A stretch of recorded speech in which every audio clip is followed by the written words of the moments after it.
Welcome to my channel Sheetal education. आज इस video में हम विलेज वाइब्रेंट प्रोग्राम के तहत आवंटित बजट, उसके प्रमुख बिंदु, उसके उद्देश्य और उसकी आवश्यकता पर चर्चा करेंगे। फरवरी 2023 में केंद्रीय मंत्रिमंडल ने भारत तिब्बत सीमा पुलिस की 7 बटालियनों का गठन किया और साथ ही भारत चीन सीमा के बीच आधार संरचना को मजबूत करने के लिए 4800 करोड़ रुपए आवंटित किए। इसमें सिंकुला दर्रे का भी निर्माण किया जाएगा। अब सिंकुला दर्रे पर चर्चा करेंगे। ये सिंकुला दर्रे निम्मू पदुम दारचा रोड है, जो कि लद्दाख और हिमाचल प्रदेश को जोड़ता है। इसको जास्कर हाईवे भी कहते हैं। तो इसमें इस दर्रे का निर्माण, इस सुरंग का निर्माण किया जाएगा और ये दिसंबर 2025 तक बनकर तैयार हो जाएगा। इससे लद्दाख और दूसरे राज्यों की कनेक्टिविटी बनी रहेगी, खासकर सर्दियों के मौसम में। ये दाहिनी तरफ के फिगर में भारत चीन सीमा को दिखाया गया है, जिसमें बिल्कुल जो उत्तरी भाग है उसमें ऑक्साई चीन है, जो कि 1962 के युद्ध के बाद वो चाइना के एरिया में चला गया। ये यहाँ पर लद्दाख के कुछ क्षेत्र और ये अरुणाचल प्रदेश के कुछ क्षेत्र अभी भी भारत और चीन के लिए विवाद का विषय बना हो। और 1962 के भारत चीन युद्ध के बाद ही आईटीबीपी का गठन किया गया था। और ये यहाँ पर फोटो में आप देख रहे हैं, स्पेयर शूटर है, जो कि एक ट्रेनिंग सेशन के दौरान ये फोटो। नेक्स्ट है विलेज वाइब्रेंट प्रोग्राम।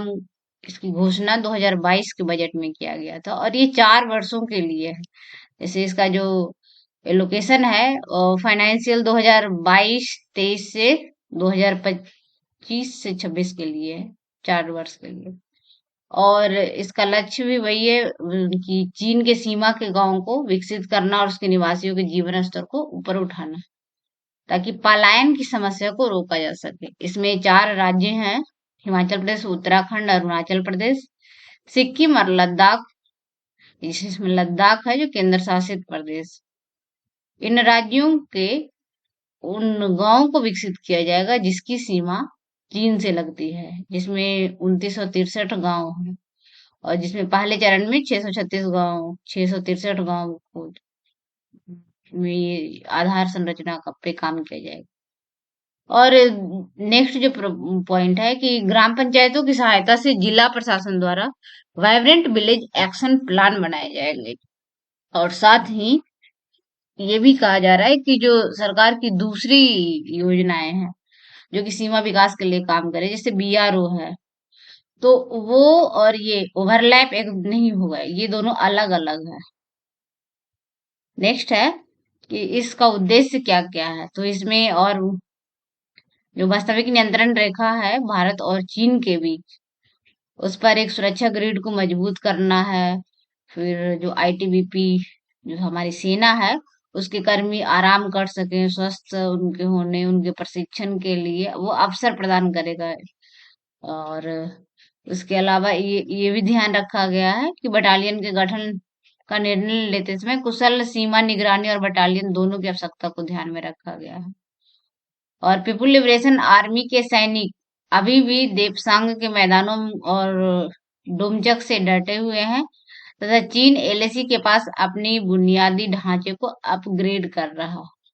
तो चूंकि चीन अपनी बुनियादी ढांचे को अपग्रेड कर रहा है, इसलिए ये इसकी भारत को इसकी आवश्यकता बहुत ज्यादा हो गई कि हम भी अपने आधार संरचना को मजबूत करें।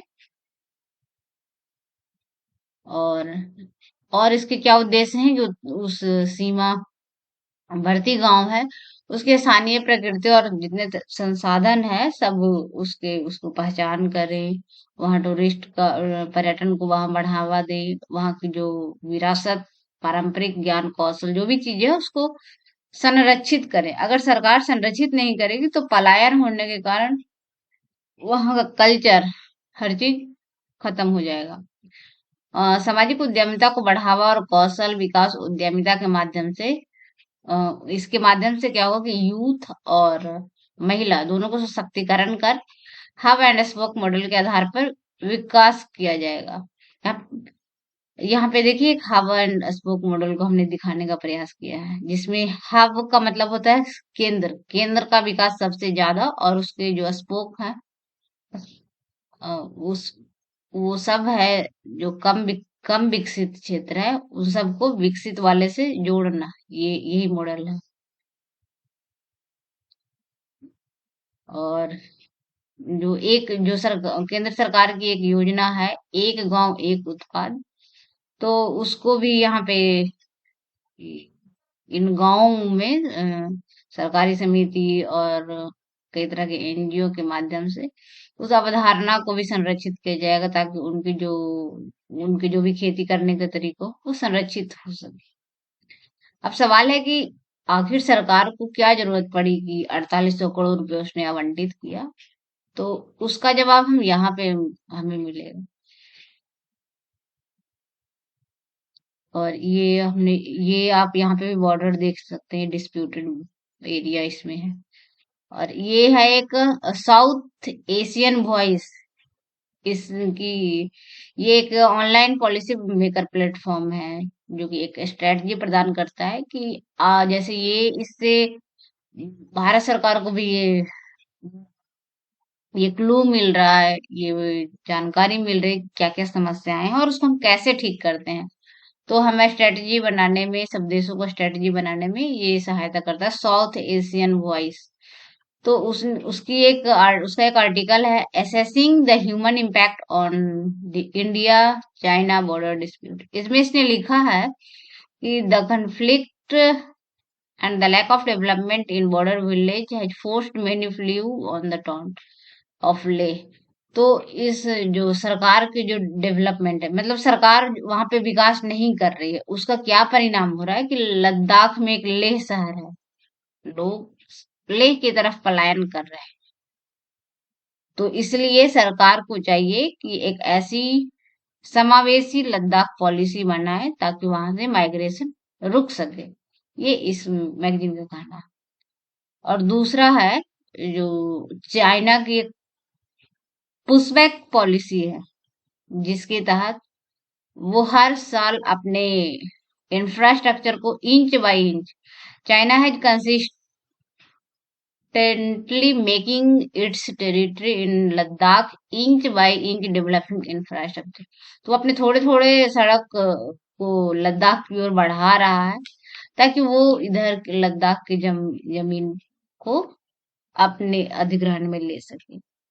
तो इसलिए भी सरकार को जरूरत है, भारत सरकार को, कि अपने इंफ्रास्ट्रक्चर, अपने एरिया के इंफ्रास्ट्रक्चर पे ध्यान दे, लोगों का पलायन रुके। तो बस ये है इसमें। ये देखिए यहाँ पे दूसरा इसके पॉइंट है, the development has pushed many cattle out into the cold. अगर सरकार विकास नहीं करने से क्या हो रहा है कि उनके जो चराई का इलाका है वो घट रहा है, क्योंकि वो चाइना अधिग्रहित करते जा रहा है डे बाई डे।